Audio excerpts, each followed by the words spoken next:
Hello, welcome back everybody to another episode of Sold As Is. Today I'm here with Helena. Helena, why don't you introduce yourself? Tell them what you do for a living. Hey Tom, it's so good to be here. I'm Helena Rosenthal. I'm a financial advisor here in LA. My office is in Beverly Hills, and I grew up in the San Fernando Valley. Yeah, you and I had a chance to meet. You help us with our financial planning for me and my team as well. So I thought it'd be great to have you on to kind of share with our audience, our friends, our family, our viewers out there of just some kind of financial advice in regards to real estate. I think one of the things I want everybody to kind of get an idea is, okay, I'm a home buyer. I have a little bit of money saved up. It's not growing as fast as it could. I really want to buy a home. What would be some financial plans that you might do with somebody like that? We love that the American dream is alive and well, and that home ownership is still such a priority for so many families. Right. As we think through financial planning and the amount of risk that we should take on for our dollars, as planners, we think through time horizons. So short term, mid term, long term. Typically, home buying is short to mid term, right? Okay. So like within a year or perhaps 2 to 5 years, all of that falls within short, mid. Longer term is more 5 to 10 years plus. So with that time horizon, we have to decide how much risk is appropriate for those dollars, knowing that we can't afford to lose any of them. So different buckets, so to speak. Right. So we wouldn't want to overinvest in anything too aggressive or too speculative that might be at risk for substantive loss. So what would be like a return with like a 3-5% return? Or Yeah. is that something that Sure, would be... that Is that a short-term goal? That seems appropriate. Okay. Different vehicles that we employ frequently for that kind of money. You know, sometimes that money has to sit in cash. Sometimes it's just in a savings account. Okay. But again, it really is contingent on the time horizon and then the risk we want to take given when we need those dollars to be deployed. Gotcha. Is there a certain amount of money that you think somebody should come to the table with? Do I start with $1,000 or... or do you think like 5,000 if you really want to make it grow? Like, I mean, when I look at a buyer today, they're with 5% down on a $500,000 house. That's what $25,000 that somebody's going to need. So I've got 15 saved up. I'm 10 grand away plus maybe some closing cost money. It's more reverse engineering to say this is the purchase price of the home. This is the percentage of down payment we want to work towards. And then above and beyond, closing costs, moving costs, going furniture shopping, right? Oh, you're really getting detailed. I mean, now. we want to make sure that when people decide to make this really critical life choice, that they're well equipped to do so. We're definitely not get rich quick philosophy. It's more slow and steady. That's all bespoke and centered around financial goals. So again, if we have this home purchase in mind, then we'll have a price and a percentage of how much we have to save to get there. And then we also budget for the monthly costs afterwards. Gotcha. The mortgages, the different expenses that come with being a homeowner. So would you put somebody into different buckets right away, or would you say, hey, yeah. let's start Right. with this? Would you start with this one bucket, and then as you evolve, we'll get you into other buckets? No, that's really exciting for us to diversify the time horizons and diversify the buckets, because we wouldn't want somebody to put all of their dollars into retirement funds, right? We don't want to tie up everything that can only be utilized once you're 59 and a half. Right. Nor do we want all of the money to be in a short-term goal within 1 year. So Gotcha. being moderate and having some discipline and framework around this is for our well-being today. These are safe dollars for the future.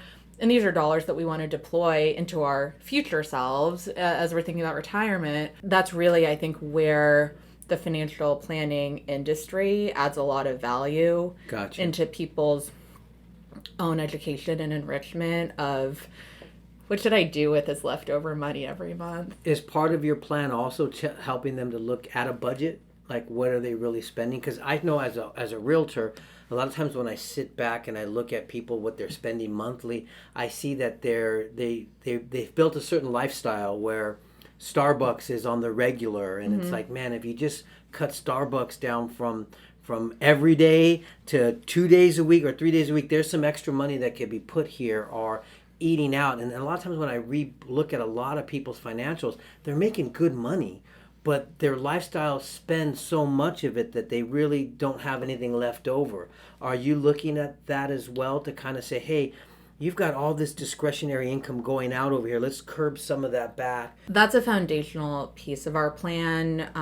We often do an exercise around capital clarity. It takes 15 minutes to just audit how much we spend per month on rent, on groceries, on going out, on treats. I mean, certainly these exercises aren't intended to be punitive. It's more just an audit around the cash flow coming in and what's going out, and then ultimately what's left over. And the way that we think about it is, how do I pay myself first, right? Like, great concept. What does that look like? What would it feel like if I was able to put away X hundred or thousand of dollars per month into this really big goal of mine, like a home, and cut down on the dinners out? Typically, people are amenable to that type of behavior change. They just don't really know where to start because there's not that transparency or clarity. And you said it's only like a 15-minute exercise. Yeah. But it's a foundational tool to help get people like on a grounding level. We're not here to penny pinch or to count every single dime. Right. It's more like, what are just the themes around your spend? And if the intention is to trim a little bit of the fat in order to reap rewards later for bigger purchases, right, then we help people deploy those dollars differently. Got it. Sometimes we see a lot of people sitting on a significant amount of mattress money, which offers the utmost in liquidity, but is not working for you because it's not exposed to the market. Absolutely. I mean, when you look at inflation and the dollar shrinking, sticking that money in a mattress is probably the worst thing you can do. Although you can pull it out whenever you want, but your money needs to be growing, right? I mean, just to hedge inflation. We just want to find that balance, knowing inflation corrodes the value of a dollar. Right. And if the purchase price of a cup of Starbucks is going up 8%, but your dollar is stagnant, you're losing money.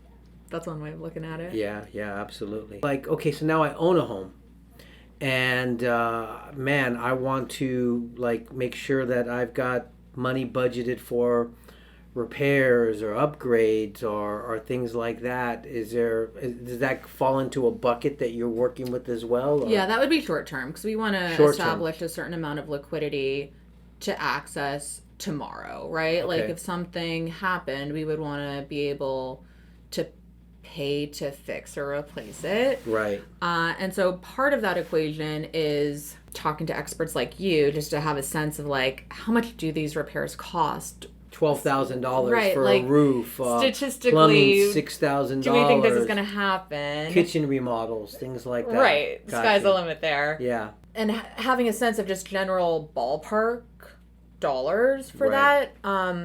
We also encourage our clients to have a sufficient amount of homeowners insurance. Yes, the fine print can be a bit dry sometimes, but knowing what you're signing up for and the different riders and the different benefit amounts. Interesting. And knowing what and when will trigger the benefit to pay out is really important. So not necessarily that getting the lowest price policy. If you got bare bones insurance and they have a max cap of $5,000 and it's a $22,000 repair, then guess who's footing the bill for the rest of it?